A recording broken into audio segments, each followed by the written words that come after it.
போராடுவதன் மூலம் பரந்தூர் மக்களுக்கு நீதி கிடைக்குமானால் விஜய் கூறியதை வரவேற்பதாக கூறியுள்ள திருமாவளவன், கொள்கை எதிரிகளின் பட்டியலில் அதிமுக உண்டா இல்லையா என்பதை விஜய் தெளிவுபடுத்த வேண்டும் என கேட்டுக் கொண்டுள்ளார்.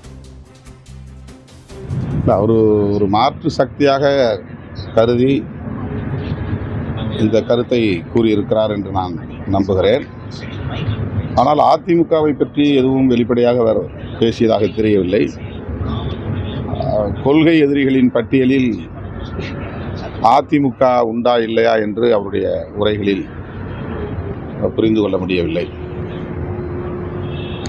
திமுக ஆளுங்கட்சி என்கிற முறையில் அதனை எதிர்ப்பது என்பது இயல்பான ஒன்று. எல்லோரும் ஆளுங்கட்சியை எதிர்த்து தான் அரசியல் செய்ய முடியும் என்கிற நிலையிலே எதிர்க்கட்சிகள் செயல்படுவது வாடிக்கையான ஒன்று. அந்த அடிப்படையிலே நடிகர் விஜய் அவர்களும் அந்த கருத்தை சொல்லியிருப்பது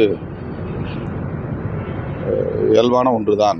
ஆனால் அதிமுகவை பற்றி எதுவும் சொல்லவில்லையே ஏன் என்கிற கேள்வி எழுது. விஜய் அவர்கள் சொல்லியிருக்கிற கருத்து அவருடைய